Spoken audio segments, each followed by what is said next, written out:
Hi, everybody. Good morning. Shavua Tov. This is Eve Harrow on Rejuvenation for the Land of Israel Network.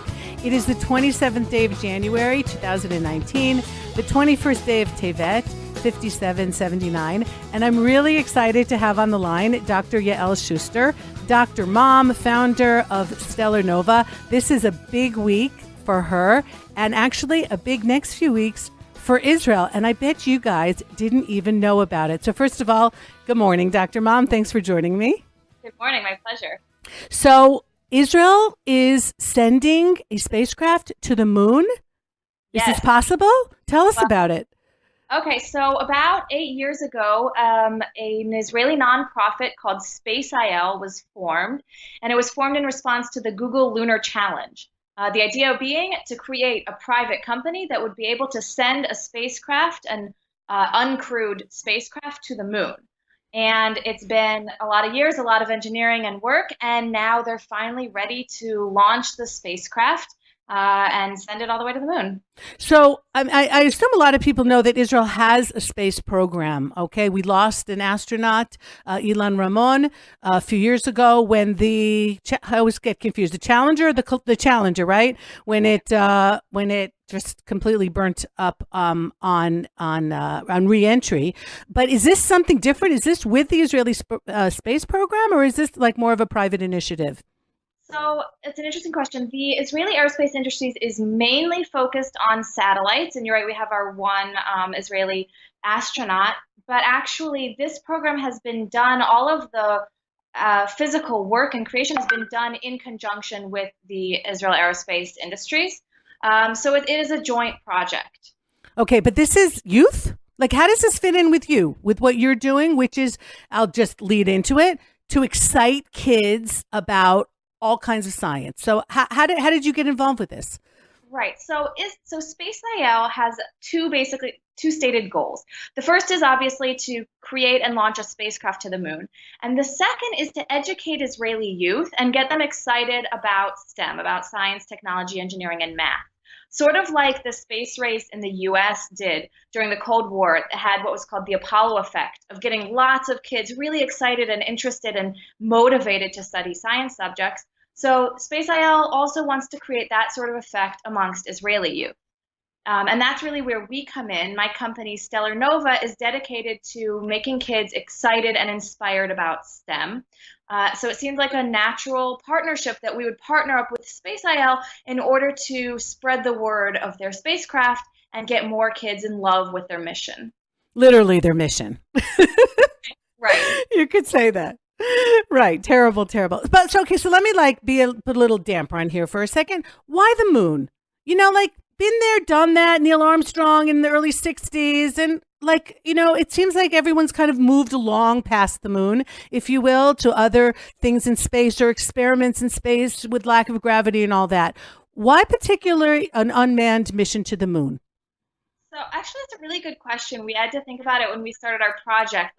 We've been to the moon. What's exciting? And I think two things. First of all, the last time that we set foot on the moon was over 50 years ago. There were no cell phones. Technology was incredibly different. And the spacecraft that's leaving Israel today is incredibly different than any of the spacecrafts that were flown in the Apollo missions. So it actually is a huge technological advance what they've created, even if, it's the same moon that we're going to.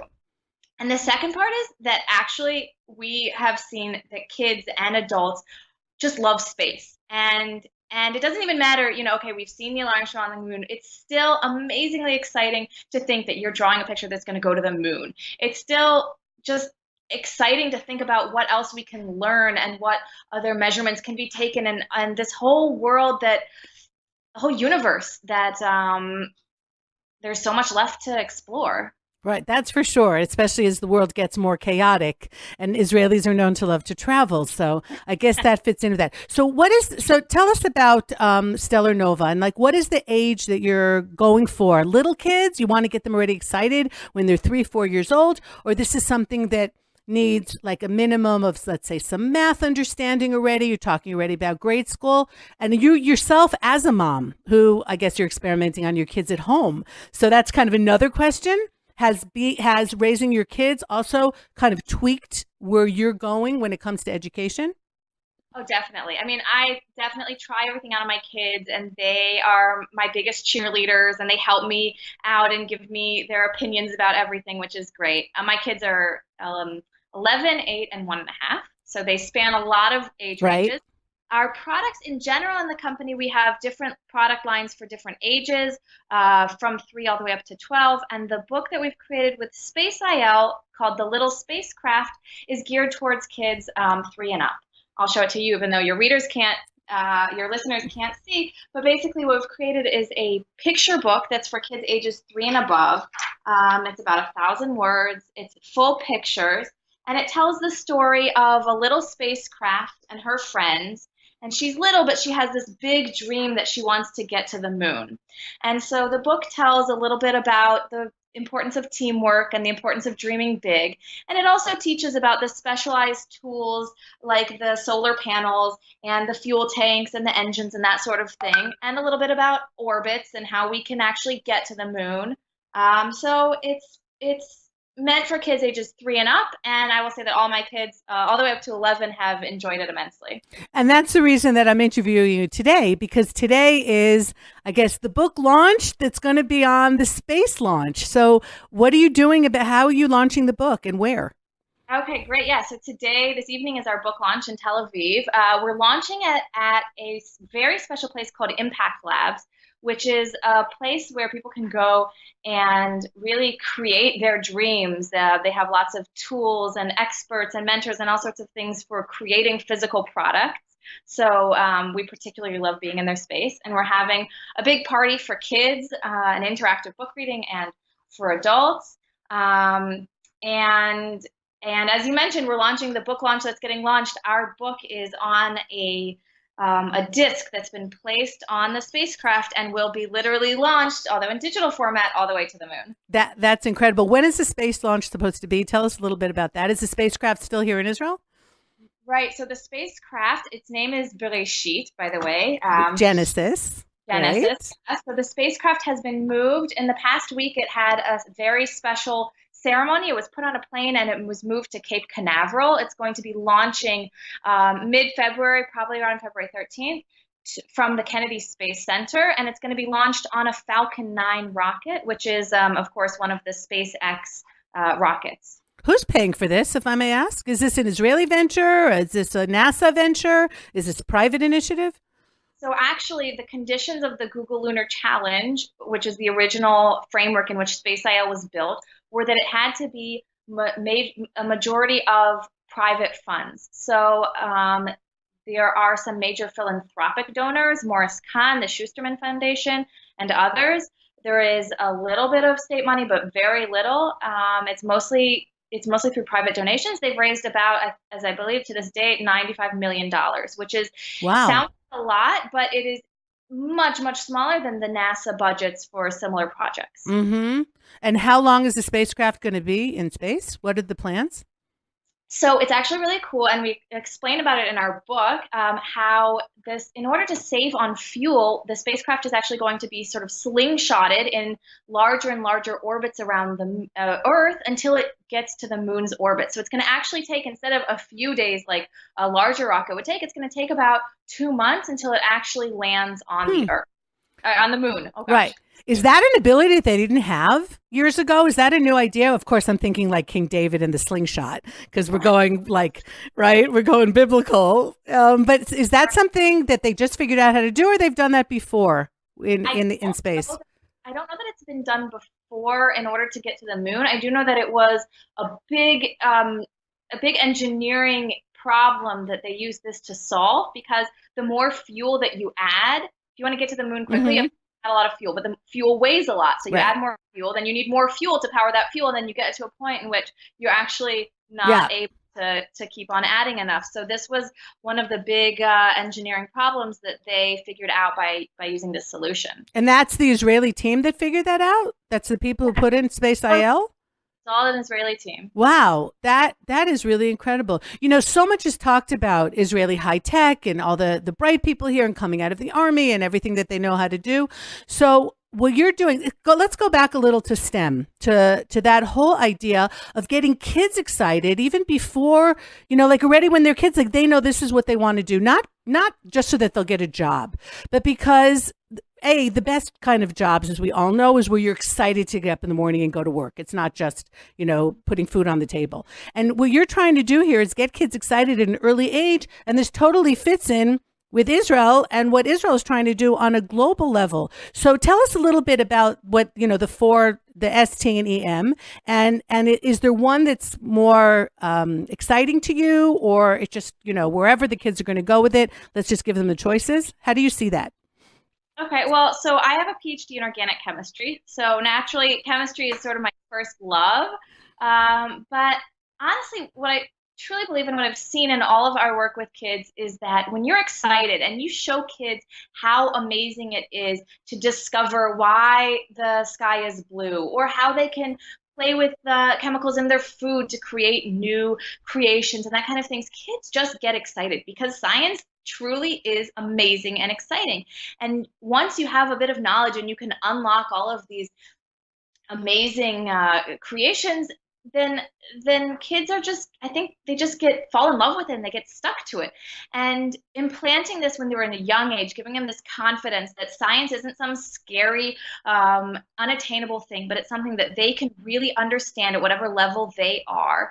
And also, giving them our enthusiasm and our love, that just, you plant it in them when they're little, and it stays with them, and they can grow up with this incredible appreciation and excitement for science. And as you said, that's one of Israel's biggest selling points. We are, a capital for technology. We're the startup nation. And in order to do that and to give our kids their best future, we need to help them, give them the tools they need to succeed in science. So, are there gender differences here? I remember when I grew up, and I'm older than you are, it was kind of like known that the boys were more scientific, right? That they were better in math, and they had like that better kind of logical brain. Fortunately, things have changed over those years, but do you still see that? Or is there just like, it's open to everybody and there's no issue of, well, boys are better than this or girls are better than that, or like gearing people into different fields? Really glad you asked that.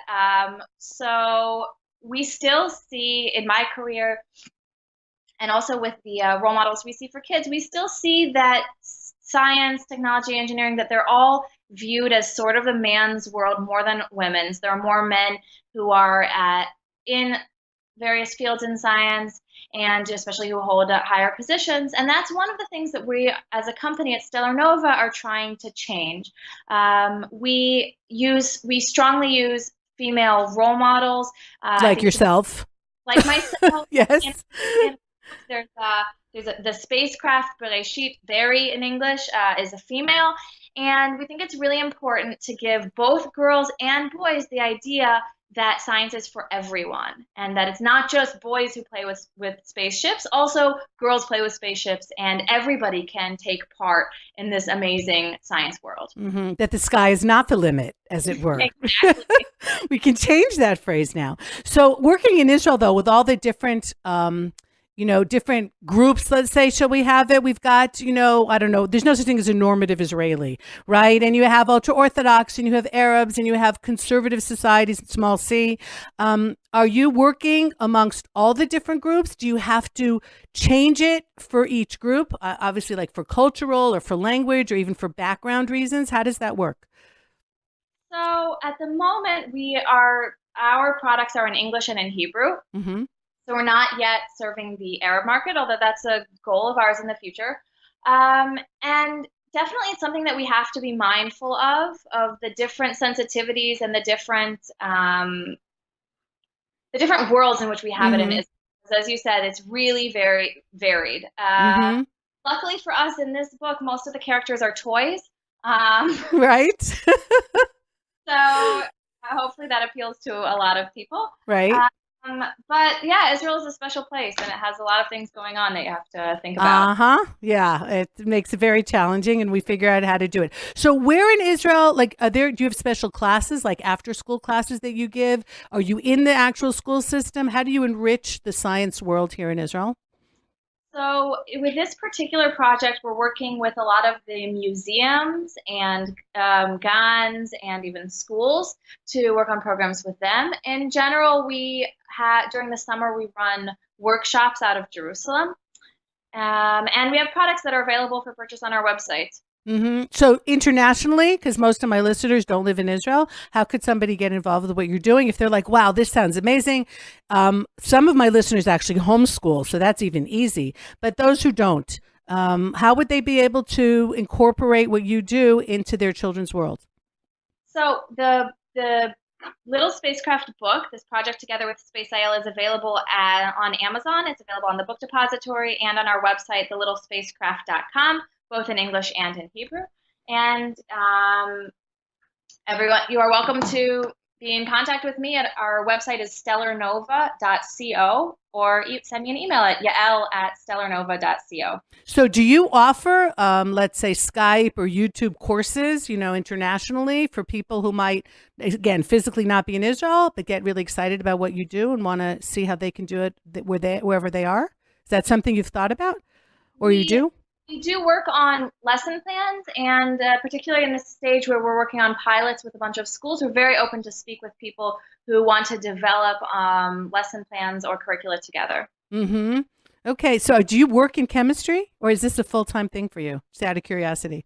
I actually, about almost 2 years ago, left my job at the Weizmann Institute as a lab manager in geochemistry to focus full-time on my passion for inspiring kids in STEM. Mm-hmm. And how about your kids? Are they into this? Or they're going to rebel and become English teachers or something? Yeah, we'll see when they grow up. Right now, because they live in the house with me, but we'll see. Right. So is English a really necessary prerequisite, though, for science, any kinds of science these days? Is that really the language that a lot of this is taught in? It's the language of communication. When you get to very advanced levels in grad school, I would say. But when I was teaching at Technion, we certainly had a lot of students who were not fluent in English, and they did fine. Mm-hmm. Okay. I just a little word about your background, because for my listeners who don't know, the Weizmann Institute and Technion, they're kind of like the MITs of Israel. So the fact that Dr. Mom has taught in these places is, it's not a community college. But how did you get to do what you're doing now? Do you mean by what's your background? Obviously, your English is very fluent. Right. So I grew up in the States. I actually grew up in Virginia, and I went to University of Pittsburgh for my undergrad, and then worked for a year as a polymer chemist. And after that, I decided to go on a wild adventure and move to Israel. Mm-hmm. So after learning Hebrew for about 6 months, I went to the Technion to study for my PhD. Stuck around a little bit afterwards, teaching chemistry there, and then moved to Weizmann Institute to work in nanochemistry and afterwards in geochemistry. And from there, the rest is history. That's after I founded the StellarNova and decided to pursue my personal dreams. Wow, that's really incredible. How many people work with you in the company? Small? We have about 4 employees at the moment. Mm-hmm. So, but proud to be contributing to the economy of Israel. There, and if somebody out there is thinking of moving to Israel and getting all excited about this, who knows? You can expand your company and employ all these like New Olim that want to come and follow this dream, which sounds so amazing. One last question I forgot to ask: is the spacecraft going to the moon and coming back, or it's just a one-way ticket? Oh, yeah. So it's going to go to the moon and then stay there. The hope is that on future missions, it can be retrieved. But at the moment, it is very, very light. It's a tiny, lightweight spacecraft, so it does not have enough fuel to make the return trip. Okay. So for all of those politically inclined, we're going to have an Israeli outpost on the moon. Let's see what everybody's going to do with that. Okay, thank you so much, Dr. Yael Schuster. This is really, really exciting. It's and very few people know about it, so it's amazing. Thank you so much. Good luck with the book launch tonight, and we will keep tabs of what happens as Israel, this little spacecraft, makes its foray into space. Thank you so much for joining me today. Thank you.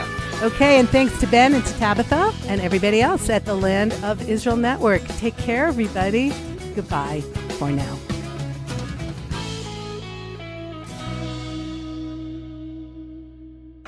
It's aching the fact that under our government, we have evacuated Amona and Nativavot. Tune in for an exclusive interview with member of Knesset Sharon Haskell on the upcoming Israeli elections. We are starting to give more and more permanent permits for those towns to continue and develop, to make sure that they have a legal future in Judea and Samaria. Election season is heating up. Stay informed by listening to Israel Uncensored with Josh Haston and all the shows on the Land of Israel Network at thelandofisrael.com.